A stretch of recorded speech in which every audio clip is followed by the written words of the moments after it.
Nous restons sur cette question de la vérité avec Linda Zerilli, qui est professeure à l'Université de Chicago, après avoir occupé des positions à Princeton, à Stanford, reçu de nombreux prix, dont celui de la Fondation Humboldt.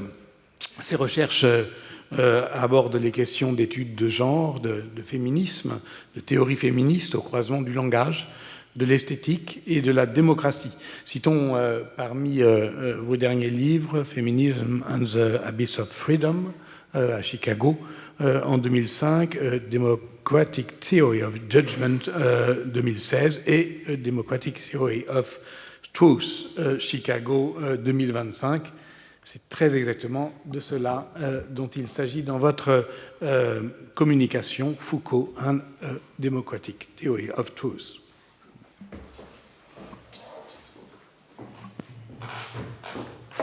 Thank you. Thank you, everyone, for being here. Thanks to the Collège de France for this invitation, and most particularly to Professor Didier Fassin for this lovely invitation.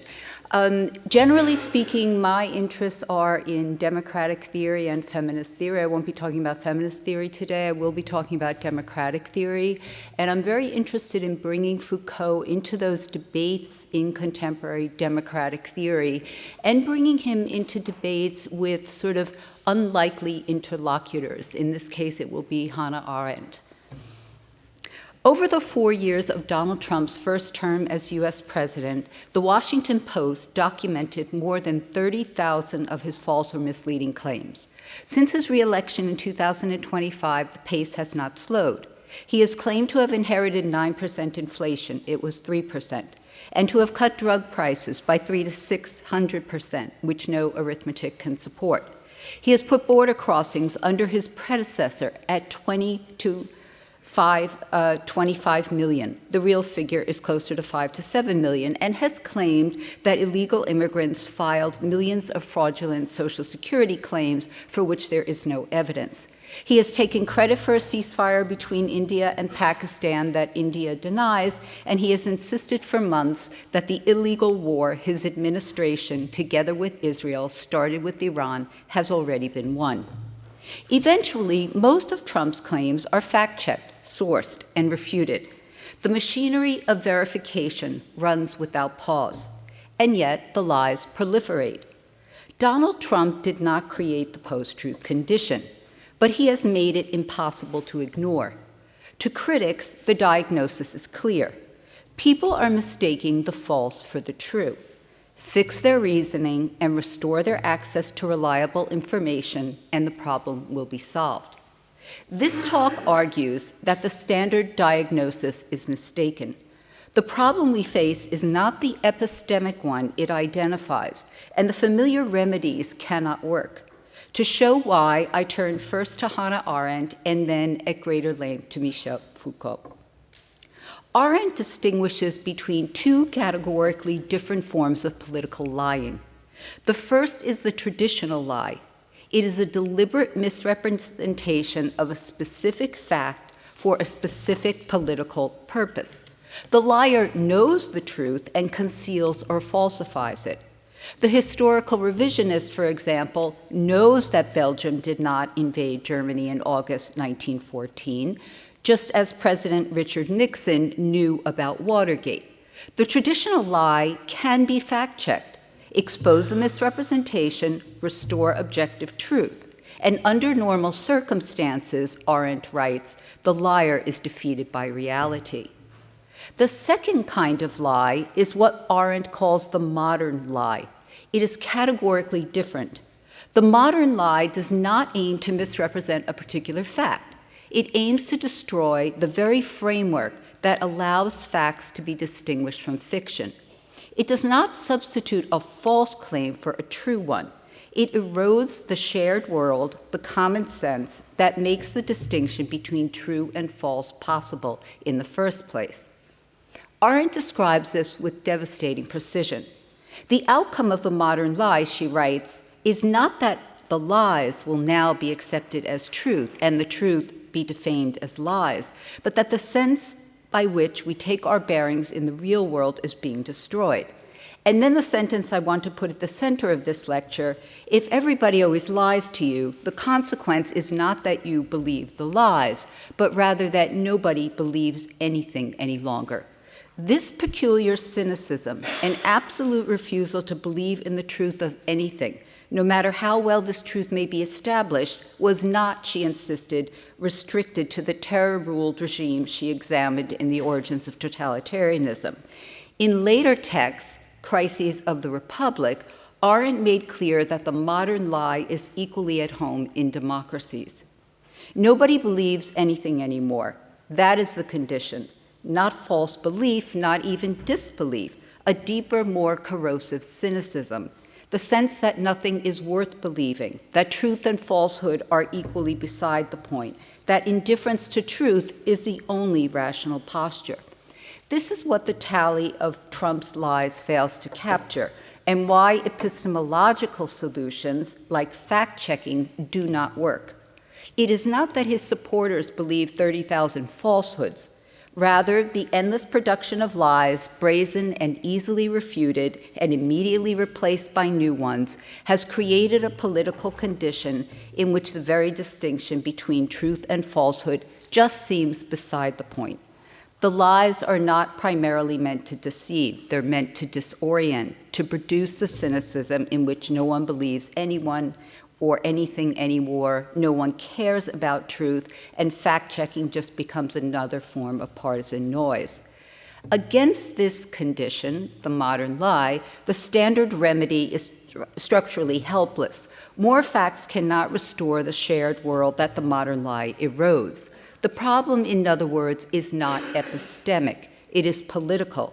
It is the dissolution of the public realm, the shared world in which facts can acquire force, plural opinions are tested against one another, and truth-telling can matter.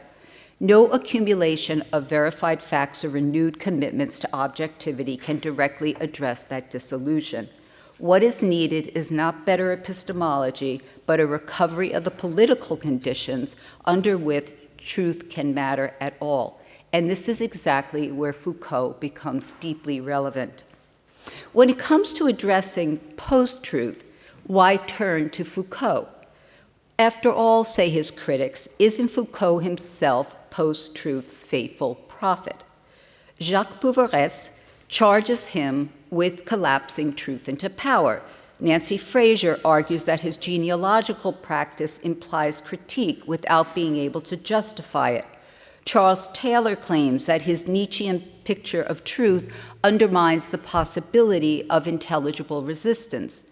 Despite these differences, all three critics make the same error. Each operates strictly within what Foucault calls the analytics of truth. In each case, Foucault is held to standards internal to a tradition focused exclusively on cognitive issues of correct reasoning and veridicality, which he does not in fact reject, but is explicitly working to displace as the only tradition that matters for democracy. The analytics of truth is concerned with how to make sure a statement is true, but it presupposes rather than examines how we can know who is telling the truth and why democratic citizens ought to care about truth in the first place. Against these critics, I will argue that a democratic response to post-truth requires precisely this displacement effected by Foucault, precisely because what is at stake in post-truth is not a problem or primarily a failure of reasoning, but the erosion of the political conditions under which truth can have force at all. Foucault is unambiguous. Quote, only truth can legitimately show the true. Only the game of truth and falsity can demonstrate what is true, unquote.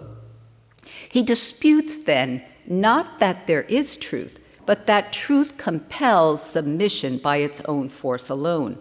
That force is not intrinsic to truth, he argues. It is something that democratic citizens give to truth through their practices of speaking, acting, and holding one another accountable in public. Foucault's account is uniquely suited to respond to what Arendt called the modern lie. not the traditional substitution of falsehood for truth, but an assault on the very distinction between the true and false that ultimately reduces or results in the peculiar cynicism in which telling truth is impossible and eventually no longer matters. Working within the analytics of truth, Foucault's critics treat post-truth as a purely epistemic or cognitive problem, for which better fact-checking or normative criteria are the remedy. That framework cannot address what Arendt diagnosed as the far greater danger, the condition in which no one believes anything anymore, and public care for truth itself is the main casualty. Foucault's turn to the tradition of truth-telling and to Parrhesia as its exemplary practice addresses the very problem defining our present condition. Foucault identifies two great traditions of thinking about truth, both originating in 5th century Athens and still very much alive today. He calls them the two sides of the great problematization of truth that marks the end of pre-Socratic philosophy and the beginning of a new kind of philosophy that is still ours. The first tradition is the one I've already mentioned, the analytics of truth. It is concerned with correct reasoning, veridicality, and the formal criteria for determining whether a statement is true. The second aspect of the great Greek problematization of truth is what Foucault calls the tradition of the question. Its main concern is not whether statements are true, but with who can tell the truth, why truth-telling matters for society, at what cost it is practiced, and what political conditions make it possible. Foucault says, quote, "This tradition is at the root, at the foundation of what we could call the critical tradition of philosophy in our society." While the analytics of truth frames truth as a problem of correct reasoning, the tradition of the question frames it as a problem of speech, risk, courage, and political obligation. The analytics of truth and the tradition of the question are not rival theories of truth. Rather, they are different ways of framing truth as a problem. According to the analytics of truth, the force of truth to compel the subject's submission belongs to the game of truth itself.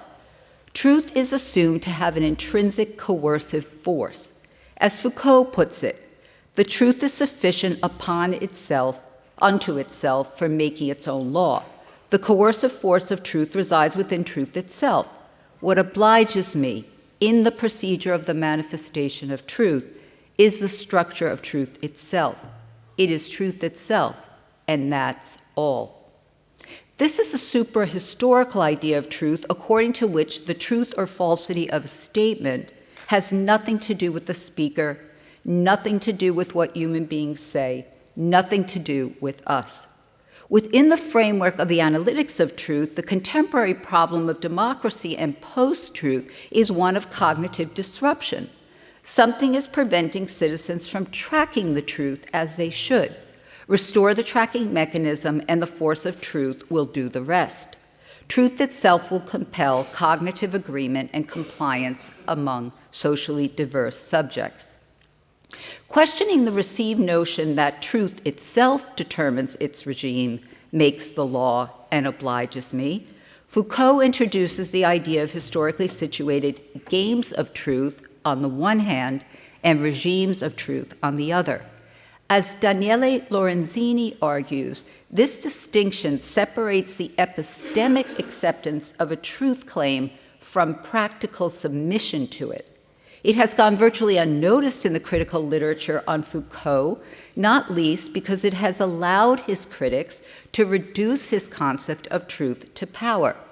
Foucault himself never denies that there is such a thing as truth. The epistemological or logical criteria of truth belong to the game. What he disputes is that once we agree that something is true, we are bound to whatever practical consequences or obligations flow from it, that is, to the regime. Unlike the game, a regime of truth is the historically specific set of practices and obligations by which subjects bind themselves to truth and give it ethical and political force. It belongs not to the formal structure of the game, but to the practices in which subjects manifest truth, take it up, assume obligations towards it, and act on it.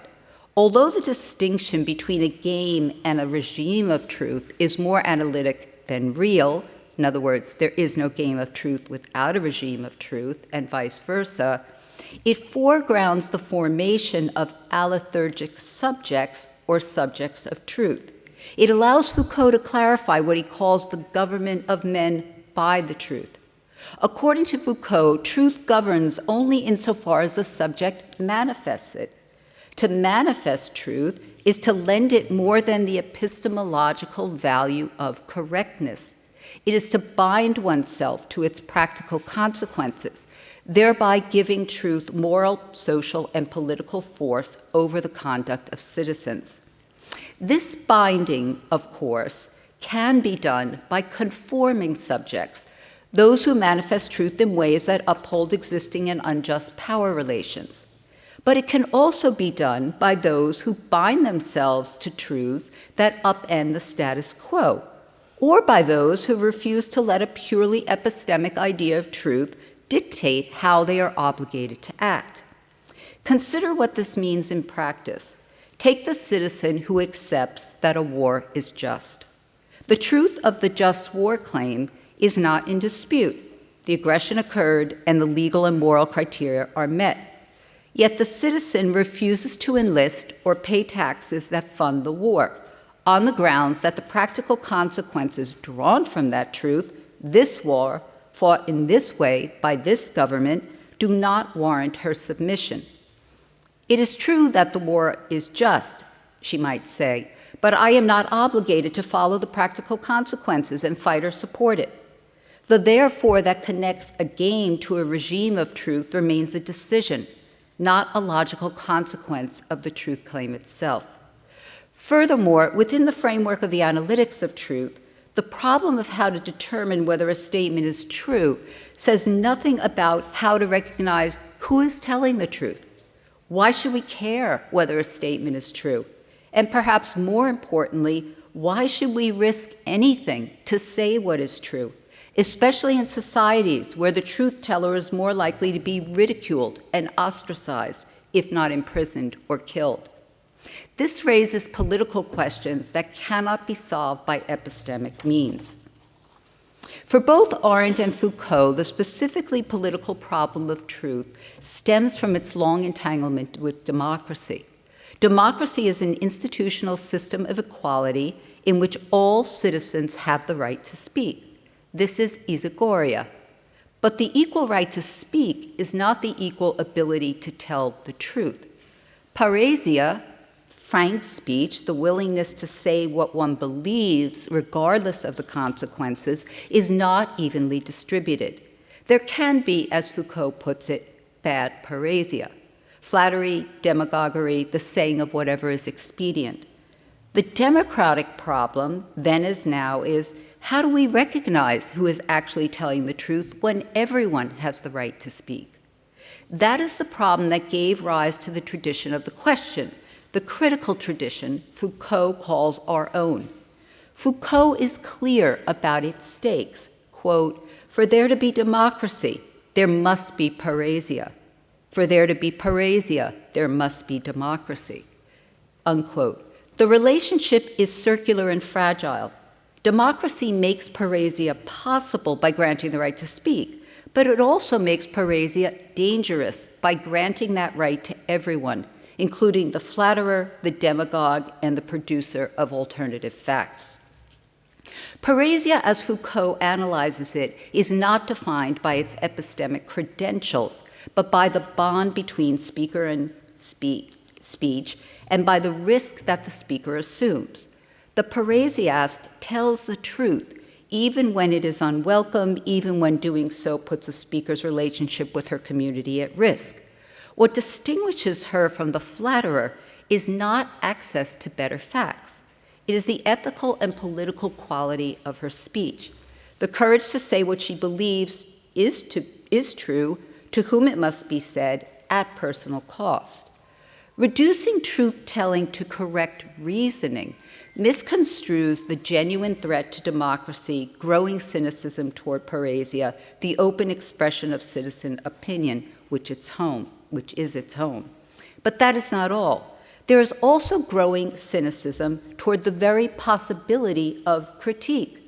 Foucault argues that Parrhesia's primary function is criticism, criticism of oneself, the speaker, or criticism of the interlocutor. He writes, "The function of Parrhesia is not to give a demonstration of the truth, and it is not a discussion or a contest about truth with somebody else. Parrhesia is a form of criticism that comes from below and is oriented towards those above. The Parrhesiast always has less power than the one to whom he speaks," unquote. What is at stake in Frank's speech, then, is more than the truth understood in an epistemic sense.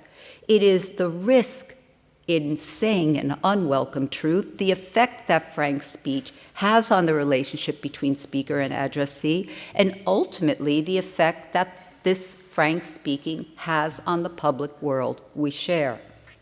Foucault helps us to see that this effect of Parrhesia belongs not to truth itself, but to the force of truth the speaker gives to any specific truth claim. Citizens can accept the epistemic validity of a fact. They can fully recognize that it is true, and yet make no connection to, therefore, I must act. This is the difference between the game of truth and its regime. We can now grasp more precisely what Arendt's modern lie produces. To state, as she does, that no one believes anything anymore is not to identify, as I said, an epistemic failure. Not the loss of belief in a fact, but the loss of belief in the idea that truth matters. The modern lie does not necessarily destroy the game of truth. Facts continue to be checked, refuted, and confirmed. What it destroys is the regime of truth, the political practices and shared obligations through which citizens give truth force. Facts are not only real, they have political significance, that is, practical public consequences for how one acts.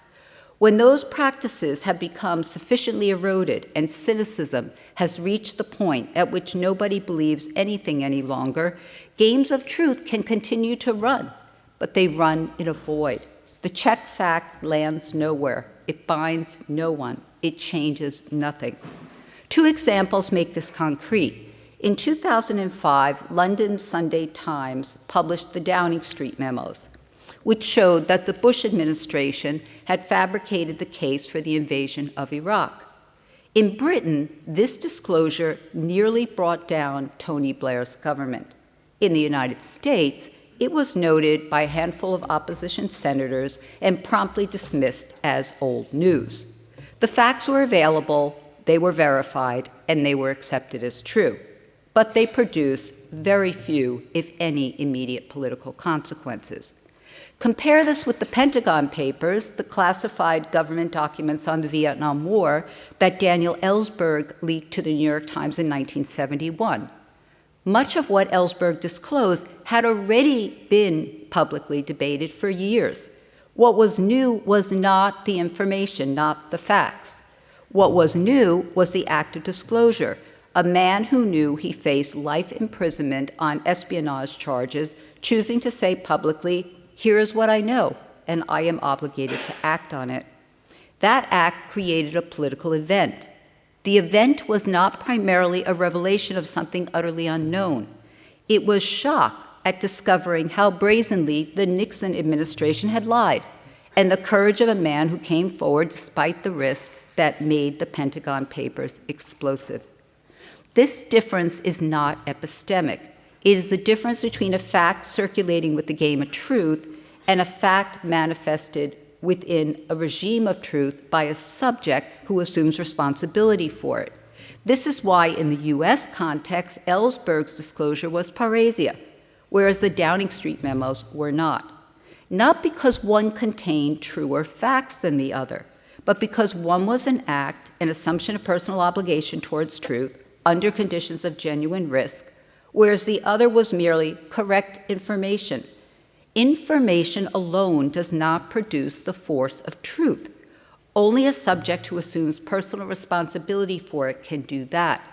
This is what Foucault teaches. This is not relativism.